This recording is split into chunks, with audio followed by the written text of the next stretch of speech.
마태복음 8장 14절부터 17절까지 우리 함께 한 목소리로 읽겠습니다. 예수께서 베드로의 집에 들어가사 그의 장모가 열병으로 앓아누운 것을 보시고 그의 손을 만지시니 열병이 떠나가고 여인이 일어나서 예수께 수종들더라.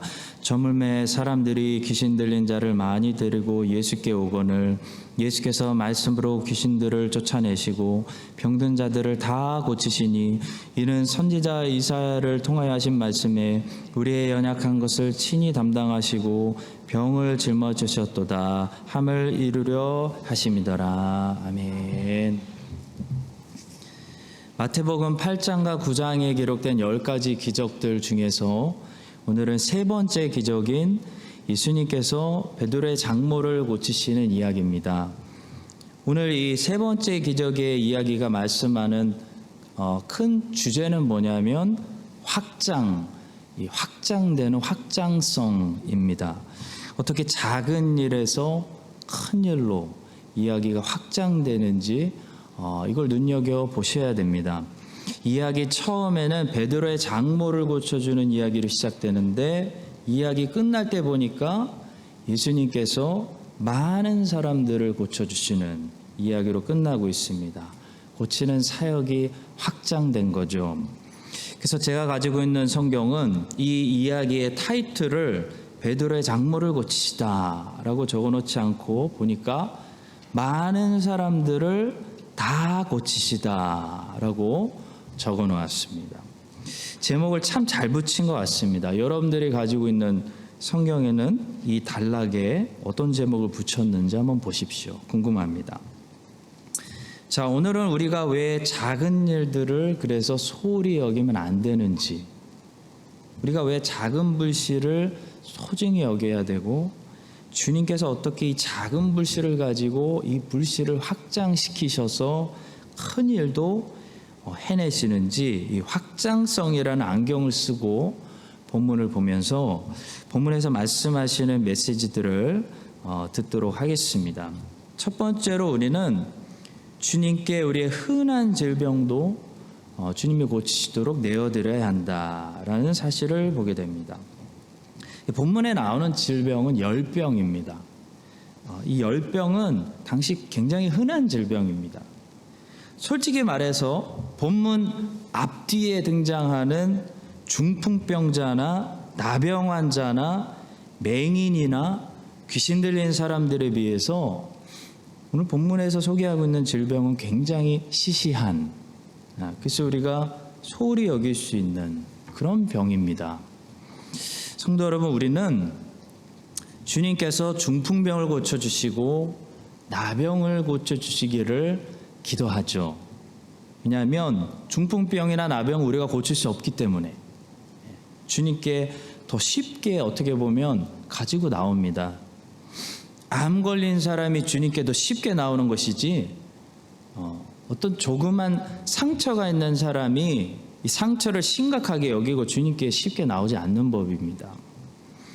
근데 문제는 이 사소한 병이 이 우리의 삶을 깊이 진찰해 보면 이런 열병 같은 이런 사소한 병들, 흔한 문제들을 우리가 많이 가지고 있다는 겁니다. 잘못된 언어 사용, 잘못된 습관, 쉽게 관계 속에서 상처받는 어떤 그런 거, 이런 것들을 수없이 많이 가지고 있으면서도 이런 것들은 그냥 소홀히 여기고 이런 것들은 별로 문제로 여기지도 않고 더욱 이런 것들을 가지고 주님께 나오려고 하지 않을 때가 많다는 거죠. 그런데 담배꽁초 하나가 온 산을 다 불태우듯이 우리의 인생이라는 것은 이런 작은 거 하나가 오랫동안 습관적으로 축적이 돼서 큰 것들을 만드는 그런 큰 결과를 만드는 그런 힘이 있다는 것을 보게 됩니다. 여러분, 인격이라는 것은 큰 거죠. 큰 거기 때문에 인격만 보면 그 사람 어떤 사람인지 그냥 판단할 수 있습니다. 근데 인격이 어떻게 만들어지죠? 어떤 큰 한 방에 어떤 사건을 통해서 만들어지나요?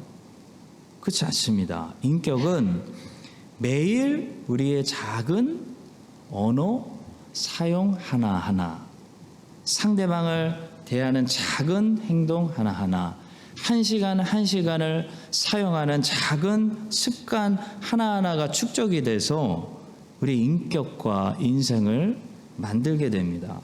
그래서 사실 인생 전체가 뭐라고 볼 수 있냐면 하루라는 하루하루가 축적이 돼서 만든 결과죠.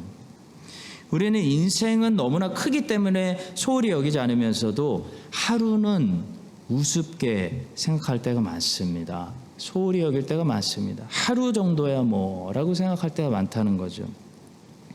근데 사실 오늘 하루를 내가 어떻게 사느냐, 내일 토요일 하루를 어떻게 사느냐가 우리의 인생을 이미 만들고 있습니다. 본문에 보시면 베드로의 장모가 가지고 있었던 이 흔한 질병 하나를 주님께서 고치신 사건이 그 동네에 있는 수많은 귀신들을 내쫓는 큰 사건으로 번지고 있는 것을 보게 됩니다. 또 한 가정의 치유와 회복이 수많은 사람들의 이 가정과 치유의 회복으로 이어지고 있는 것을 보게 됩니다. 따라서 성도 여러분, 우리는 하나님을 기대해야 됩니다. 어떻게 기대해야 되냐면 내가 변하면 나만 변하지 않을 것을 언제나 기대해야 됩니다. 내가 고쳐지면 나만 고쳐지는 것이 아니고 내 남편도 고쳐지고 내 아내도 함께 고쳐지고 내 자녀들도 함께 고쳐지고, 이 확장성이 있기 때문에 내 가정이 살면 내 가정만 사는 것이 아니고 이것이 번져나가서 우리 교회 전체 가정들이 살기 시작하고, 우리 교회가 살면 이것이 확장돼서 이 땅에 회복이 일어나게 될 것을 언제나 하나님을 기대해야 된다는 거죠. 마가는 마태보다 이 사건이 불러온 이 놀라운 이 확장의 결과에 대해서 좀 더 리얼하게 이렇게 기록했습니다. 저물어 해질 때에 모든 병자와 귀신 들린 자를 예수께 데려오니 온 동네가 그 문 앞에 모였더라. 예수께서 각종 병이 든 많은 사람을 고치시며 많은 귀신을 내쫓으시되 귀신이 자기를 알므로 그 말하는 것을 허락하지 아니하시니라. 마가는 얼마나 많은 사람들을 예수님이 그날 고치셨는지 거기에 강조를 하고 있습니다. 자, 기억합시다, 성도 여러분. 내 언어가 바뀌면 내 언어만 바뀌는 것이 아니고요, 우리 가정의 언어가 바뀝니다. 내 습관 하나를 고치면 내 생활만 바뀌는 것이 아니고 우리 가정의 컬처가 바뀌는 거예요. 좀 심하게 얘기하면 우리 아이들의 미래가 바뀌는 겁니다. 하나님 나라는 겨자씨와 같이 작게 시작하는데요, 이것이 한번 제대로 심겨지고 결실하기 시작하면 30배, 60배, 100배로 자라나고 확장해 나가는 파워를 언제나 가지고 있습니다. 그래서 반대로 얘기하면 우리가 작은 것을 소홀히 여기고 무시하면 안 된다는 거죠. 중풍병과 나병은 주님께 가져가도 이 정도 열병은 괜찮아, 이 정도 열병으로는 안 죽어, 이 정도는 괜찮아 라고 방심하면 안 된다는 거예요. 본문 14절처럼 오늘날 얼마나 많은 사람들이 사실 중풍병 때문이 아니고 나병 때문이 아니고 겨우 열병 때문에 얼마나 많은 가정들이 몸살이를 하고 많은 영혼들이 알아 누워 있는지 셀 수 없을 정도예요. 예수께서 베드로의 집에 들어가서 그의 장모가 열병으로 알아 누운 것을 보시고, 영적으로 진단해 보면 많은 사람들이 열병 때문에 그냥 알아 누워 있다는 거예요. 오늘날도 주님께서 이렇게 둘러보시는데 수많은 사람들이 큰 문제가 있는 것도 아닌데 다 살만한데 겨우 열병 같은 그런 작은 문제들 때문에 다 알아 누워 있다는 겁니다. 그래서 오늘 주님께서는 말씀을 통해 우리의 그 작은 열병마저도 참견하시고 고쳐주시기를 원하십니다. 큰 문제 때문에 자빠져 있는 것이 아니고 작은 문제 때문에 자빠져 있는 우리를 일으켜 세우시기를 원하신다고 믿습니다. 그러려면 우리가 우리의 작은 문제들 가운데도 주님을 모실 줄 알아야 됩니다. 예수께서 베드로의 집에 들어가사라는 역사가 있어야 된다는 거죠. 우리가 문을 열어야 된다는 거죠. 아직 아닙니다. 네. 자, 성도 여러분, 주님은 우리가 지금 다가오고 있는 이런 시드 캠프를 위해서만 기도하기를 원하시는 분이 아니에요. 주님은 우리가 세계 선교를 위해서만, 저 비전 센터를 짓는 것 위해서만 기도하는 것을 기뻐하시는 분이 아니에요. 주님은 우리가 나의 아주 작은 습관의 문제를 가지고 기도하시기를 원하시고, 우리 각 가정에 아주 작은 그 갈등들, 그 관계들, 그 언어 사용, 그 문화, 그 생활 습관 같은 것들을 위해서도 기도하고 고침받고 주님께 가져나오고 거기 하나님 나라의 겨자씨가 심겨지기를 원하시는 것입니다. 여러분들이 그동안 중풍병과 나병 같은 큰 문제들을 가지고 기도하시고 그 큰 질병이 큰 문제가 낫게 해달라고 우리가 함께 기도했다면, 오늘 우리가 기도해야 하는 이 열병, 아주 흔한 작은 이 질병은 무엇일까요? 이것이 오늘 우리에게 주신 첫 번째 말씀입니다. 여러분과 제가 오늘 저녁에 기도해서 우리 주님께서 우리를 자꾸 알아눕게 만드는 그런 이 작은 열병들에서 모두 자유롭게 해주시기를 주님의 이름으로 간절히 축원합니다. 자, 두 번째로 오늘 본문은 가정에 대한 단어들이 많이 등장합니다. 우리를 가정 안에서 일어나야 하는 사역의 현장으로 인도하고 있습니다. 예수님께서는 본문에서 지금 회당으로 들어가신 것이 아닙니다. 예루살렘 성전으로 들어가신 것이 아니에요. 많은 사람들이 모일 수 있는 어떤 산에 올라가시거나 바다에 배를 띄우고 설교하시는 것이 아닙니다. 어디로 들어가시죠? 베드로의 집으로 들어가셨어요. 14절의 말씀입니다. 예수께서 베드로의 집에 들어갔어요. 또 예수님께서는 본문에서 해당장의 딸을 고쳐준 것도 아니고 로마 백부장의 사람을 고쳐주신 것도 아니고 저 멀리 나와 별로 상관없는 사람에게 기적을 행하신 것이 아니에요. 오늘 본문은 예수님께서 나의 가족에게 기적을 행하시는 본문이에요. 14절 말씀. 예수께서 베드로의 집에 들어가서 그의 장모가 열병으로 앓아누운 것을 보시고 말씀합니다. 오늘 본문의 말씀은 우리의 시선을 이 밖을 향하여 저 넓은 세상을 향하여 뻗어있던 우리의 시선을 다시 안으로, 우리의 집으로, 우리의 가족으로 시선을 돌리게 하시는 말씀입니다. 저는 목회자로서 크라이스트처치 한인장로교회 성도들을 케어하고 있는 사람이지만 또한 저는 남편으로서 또 아빠로서 한 가정을 케어하고 있는 가장입니다. 그래서 내 아내가 건강한가? 내 자녀들이 건강한가? 내 가족이 하나님의 사랑과 하나님의 말씀과 하나님의 성령으로 충만한가? 돌아보는 것이 저에게 맡겨주신 사명이라는 거죠.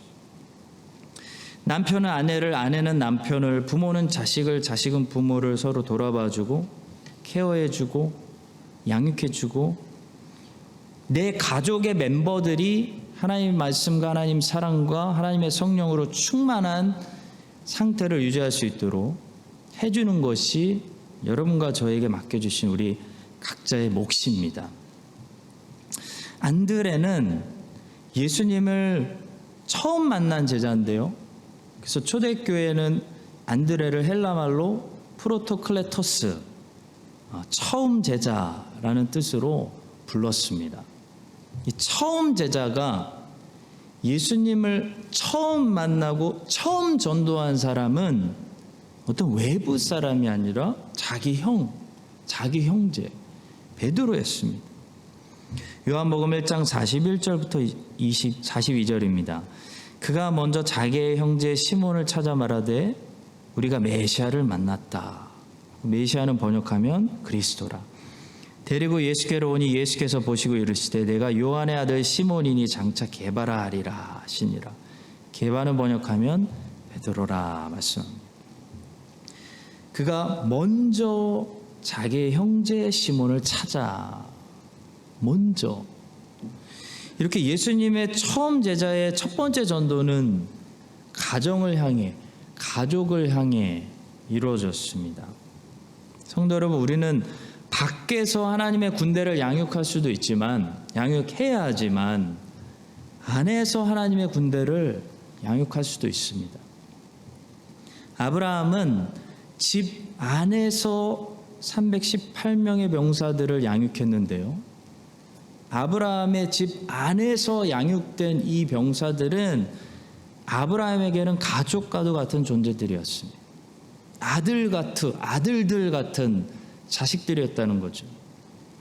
이 병사들이 괜히 싸움 잘하고 전쟁에서 승리한 것이 아닙니다. 숫자도 많지 않은데.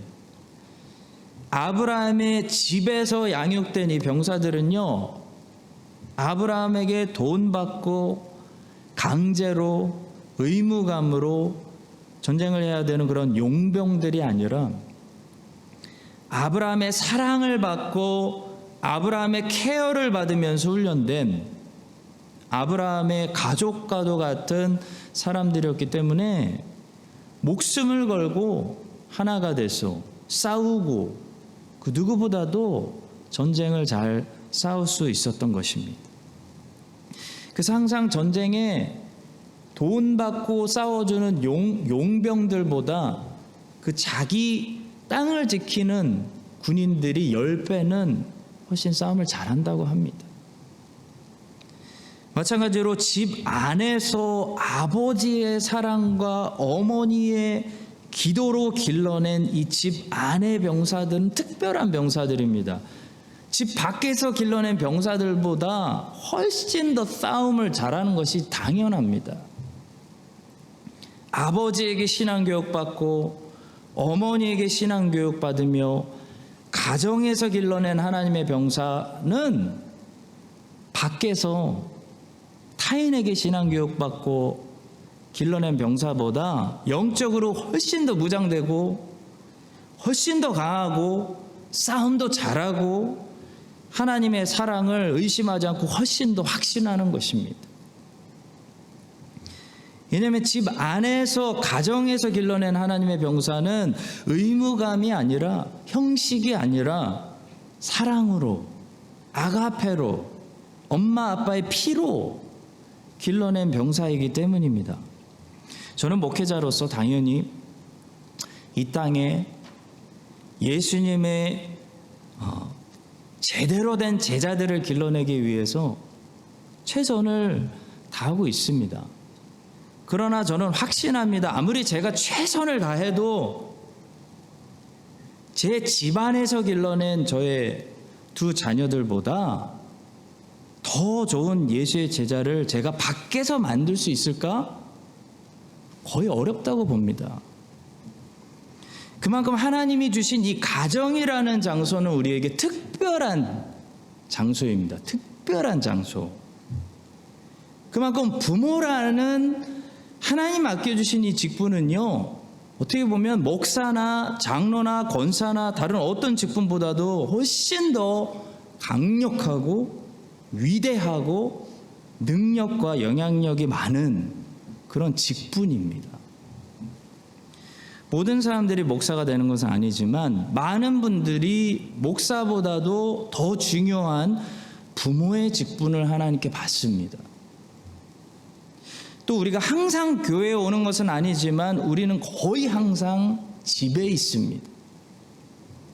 성도 여러분, 부모 여러분, 아브라함처럼 하나님의 병사들을 집에서 기르십시오. 집에서 기른 하나님의 병사들은 반드시 강력한 군사들이 되어 싸움을 잘할 것입니다. 하나님께 영광 돌릴 것입니다.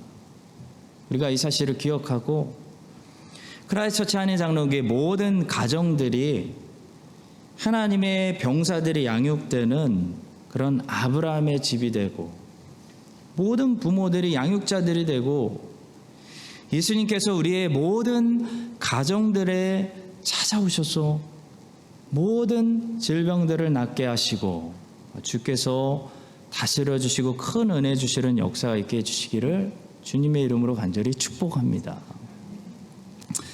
자, 세 번째로 작은 한 사람을 섬기는 것이 곧 주님을 섬기는 것이고, 또 많은 사람들을 섬기게 되는 첫 발걸음이다 라는 사실이죠. 자, 오늘 본문을 우리가 확장이라는 안경을 끼고 보자고 말씀드렸습니다. 본문은 병고침을 받은 이 베드로의 장모가 일어나서 주님을 섬겼다고 말씀하고 있습니다. 15절이죠. 그의 손을 만지시니 열병이 떠나가고 여인이 일어나서 예수께 수종들더라. 그런데 마가와 누가는 이 병고침을 받은 베드로의 장모가 일어나서 예수님께만 수종든 것이 아니고 거기에 있는 이 많은 사람들에게 수종들었다라고 기록했습니다. 마가복음 1장 31절입니다. 나아가서 그 손을 잡아 일으키시니 열병이 떠나고 여자가 그들에게 수종드니라. 누가복음 4장 39절입니다. 예수께서 가까이 서서 열병을 꾸짖으신데 병이 떠나고 여자가 곧 일어나 그들에게 수종드니라. 베드로의 장모는 병고침을 받고 즉시 일어나서 주님을 섬기다가 아마도 점점 더 많은 사람들을 섬기고 있는 자신을 발견했을 것 같습니다. 성도 여러분, 어떤 사람들은 정말 많은 분들을 잘 섬기는 사람들이 있습니다. 저는 보면서 어떻게 저렇게 섬길까? 참 대단하다라는 생각이 듭니다. 어떻게 저렇게 항상 다른 사람들을 사랑하고 섬기고 베풀고 유익을 주고 행복하게 해주는 그 넉넉함이 어떻게 나올까? 솔직히 인생을 아직 덜 살아서 우리 교회에 그런 분들이 많이 계시는데요. 그런 걸 보면서 참 대단하다, 그런 생각이 많이 듭니다. 근데 그런 분들이 처음부터 그렇게 되신 것 같지는 않아요. 제가 생각해 보니까. 어쩌다가 저만큼 흘려보낼 수 있는 큰 그릇들이 되셨을까? 아마 그분들도 처음에는 지극히 작은 사람 한 사람을 주님 섬기듯이 섬기는 것으로 시작했을 것 같습니다. 그러다 보니 어느덧 많은 사람들을 섬길 수 있는 큰 그릇으로 자란 거겠죠. 성도 여러분, 아직도 몇몇 사람들도 섬기기 힘들고 나눠주기보다 겨우 받아서 살아야 되는 그런 아이 같은 수준의 삶을 살고 있다면 왜 아직도 나는 그렇게 겨우 받아야 살 수 있는 아이 같은 신앙에 머물까요? 지극히 작은 한 사람, 그 한 섬김을 소홀히 해서 그럴지도 모르겠습니다. 너무 큰 일들부터 하려고 하지 말고 지극히 작은 한 사람, 그 한 사람 한 번 섬기는 것을 우습게 봐서 그런 것 같습니다. 제 자신을 보니까 그런 것 같아요. 그래서 자라날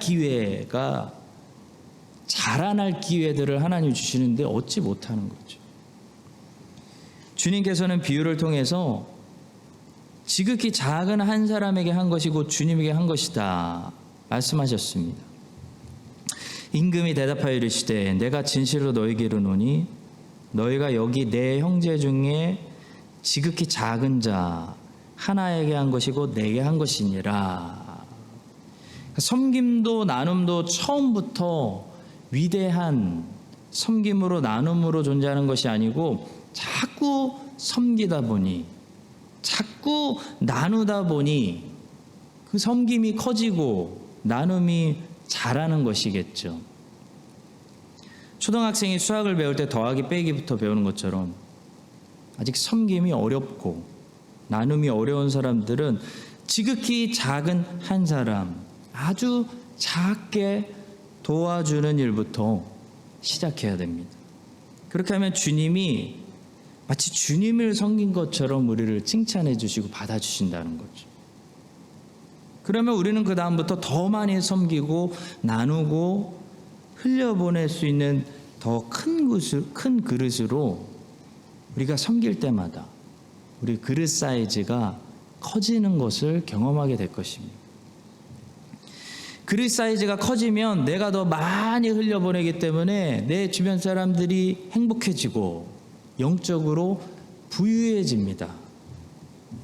그런데 내 주변 사람들만 부유해지는 것이 아니죠. 내 그릇이 커진다는 의미는 그만큼 하나님께서 내 잔을 더 많이 채워주신다는 것을 말씀하기 때문에 제일 먼저 사실 내가 더 하나님을 알고 하나님께 큰 은혜를 받는 풍성한 삶이 되는 것이죠. 이것이 하나님의 축복입니다. 이중 축복. 나도 축복받고 나 때문에 내 주변의 사람들도 축복받는 이중 축복입니다. 하나님은 항상 여러분과 저를 축복하시고 여러분과 저를 통해 우리 주변의 사람들도 행복해지기를 원하십니다. 이런 이중 축복을 받고 그걸 자꾸 늘려가려면 지극히 작은 한 사람에게 지극히 작은 한 가지 일이라도 한번 따뜻한 사랑을 나눠주는 것이 중요합니다. 여러분과 제가 지극히 작은 한 영혼에게 지금 제가 제 자신에게 설교하고 있는 거예요. 사실 지극히 작은 그 한 영혼에게 지극히 작은 한 번의 사랑을 나눠줄 때마다 하나님께서 우리의 그릇을 한 번 더 넓혀주시기를 소원합니다. 그래서 우리의 그릇이 넓혀질 때마다 우리는 하나님을 더 알게 되고 하나님의 풍성함으로 더 체험받게 되고 또 그 결과로 더 많은 사람들, 주변 사람들에게 이 은혜를 흘려보내서 여러분과 제 주변에 있는 더 많은 사람들이 갈수록 더 행복해지는 그런 풍성한 은혜를 우리 모두에게 주시기를 예수님의 이름으로 축복합니다. 자, 마지막 네 번째인데요. 육적인 질병을 고치시는 이 사역이 말씀으로 그 동네에 많은 귀신들을 쫓아내는 영적인 사역으로 발전됐다.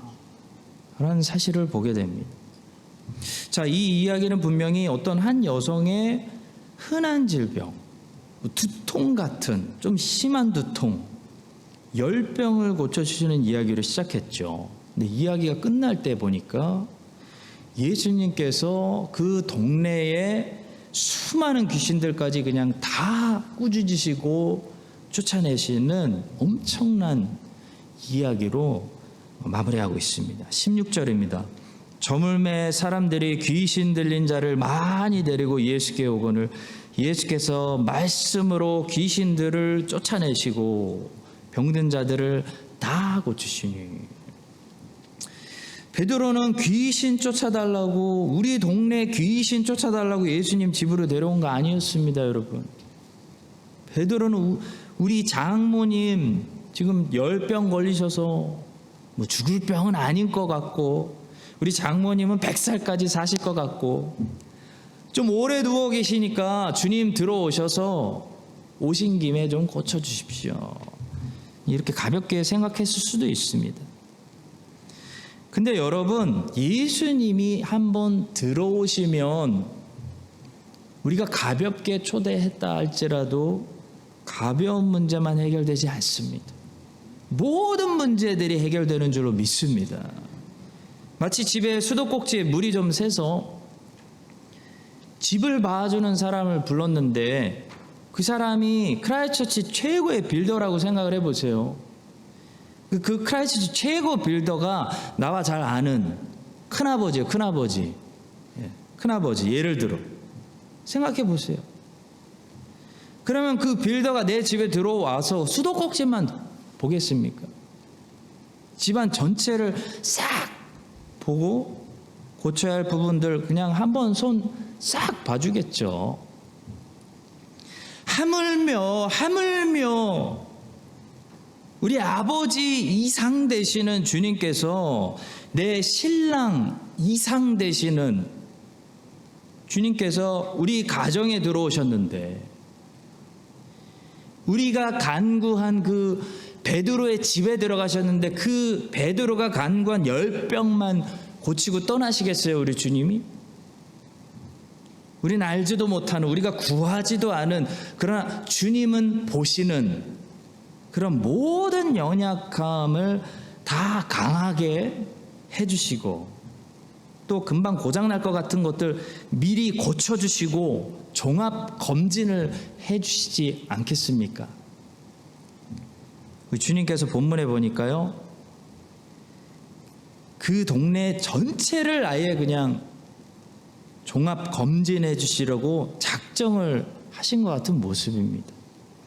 그날 주님은 아예 그냥 마음을 먹으시고 내 사랑하는 제자 베드로가 사는 이 집, 이 동네 아예 그냥 사람들을 다 깨끗하게 고쳐주시고 거기 있는 귀신들 싹 청소해 버리시려고 작정하신 모습을 우리가 보게 됩니다.